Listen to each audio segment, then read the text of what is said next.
Well, what I'd like to do right now is sort of go back in time to when you were 5 years old. And it was when you were five that a particular record came out. And I would be curious to know when you first became aware of this record's existence. It is commonly referred to as the Black Album, but its title is Metallica, much like That's the right. Beatles album is called the Beatles, but most people call it the White Album. That's right. It's celebrating its 30th anniversary this year. How old were you when you first became aware of Metallica and that record? Oh God. Well, if it's 30 years this year, then I was negative 12. No, I'm not going to say that. I was way too young to remember it. But it's one of those pinnacle records that you grow up listening to, and of course, it's the probably the it's their Dark Side of the Moon, as they've self-proclaimed it to be. So that's crazy that it's turning 30. Makes me feel old, But Yeah. yeah, it's one of the best records of all time, don't you think? Any favorite track? Oh God, Yeah, I know. that's tough. Maybe the Unforgiven, because of the guitar solo in there. I just love the solo. It blows me away every time I hear it. Enter Sandman, of course, is just so it just is timeless, But I feel like everybody says Enter Sandman. So, what would be a favorite song on there? That's hard, man. Maybe the Unforgiven, just because it's got that soulful guitar solo in there, and I love the reverse dynamic. I love that it's like really big in the verse and then really quiet in the chorus, which I think was something that they explained making that album, and that was like kind of like, oh, that was a good idea. That makes it interesting. I think what really made me a fan of that record was watching the documentaries of how it was made, like watching the classic albums. That's like one of my favorite classic albums episode was the Metallica Black Album, the making of, and just hearing the crazy shit that went on during recording was pretty mind blowing. But they within those tensions, they made like one of the best pieces of art. The Black Album celebrating its anniversary. Thoughts on that record? Life changing. Like just that's what heavy metal. If you want the description of what is heavy metal, the Black Album should be right there with that statement. The reason I say it too is because metal isn't just about going really, really fast. Like metal is about emotion. Metal is about, completely stripping away any kind of apprehension and just putting yourself forward and not apologizing for who you are. That's what that album is. It is one of the greatest, in my opinion. It's one of the most fascinating and necessary pieces of art that will be left, here on Earth for years and years to come, even well after we're gone. That will be a huge factor in, the future of the planet, just artistically, sonically.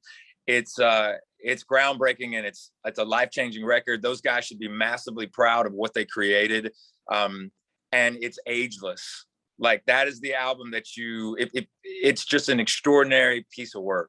It's the 30th anniversary of the release of the Black Album, which I don't know if you've ever heard it before, but it's a pretty good record.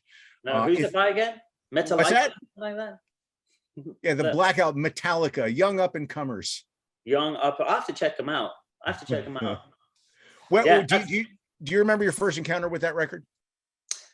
Yeah, okay. So my first encounter with Metallica was, when I was at school, I can't remember how old I was. I guess I must have been around 11 or 12. We had an art teacher that used to let each art lesson, he would tell someone the lesson prior, tomorrow's your turn to bring in music and play it for the class. So when we were painting or doing our art, each student would have their day, and they'd bring in the CD, because there were still CDs back then that people bought, and put it in the little CD player. And one day someone, I even remember his name because the music he brought in was such a big thing. His name was Tom Everett. He came in and he brought in a Metallica CD. And I didn't know what CD it was. I didn't know what songs I was listening to. I just knew I really liked what I was hearing. I was like, this is cool. Who is this? He's like, oh, it's Metallica. And I was like, sweet, Metallica. So back then, I used to get weekly allowance. I used to get pocket money, and it was the exact amount that a CD would cost back then. So every week I went to Virgin Megastore, which was still a thing, and I would go to the metal and rock section and I would find a Metallica album. And because I didn't know what I'd heard, I didn't know the order or anything. So I would just pick one up at random once a week. And so I think the first one I got was And Justice for All. And the reason I picked that one is because it came out in 1988, which is the year I was born. So I was like, well, I'm going to start here. No better place to start than on the year I was born, I guess. And it went from there. And I think the next one I got was Master of Puppets. And then I think the third one I got was the Black Album. And I was loving all of this. But when I was a kid, I had one of those big CD players that you could put the 5 CDs in at once. And I remember once I'd finally got 5 Metallica CDs, I put them all in there and I was super proud. And I pushed play on the Black Album, but instead of just pushing play, I hit shuffle.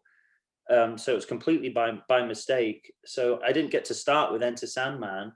I started with Through the Never. That was the first track 7. That was the first thing that came through my speakers. And there's no intro to that song. There's no warning. It's just, and I was like, whoa, my God. And my head blew off my shoulders. I'm sure my mum had to come in and reattach my head to my neck, because I was just like, this is the great. I vividly remember bouncing up and down, and I listened to the rest of the album on shuffle, and I didn't know it was on shuffle. And I fell in love with it.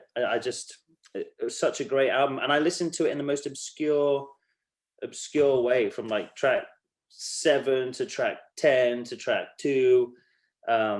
But I kind of liked that. I didn't start with the big hit single. I just got thrown in with the nitty gritty of Through the Never.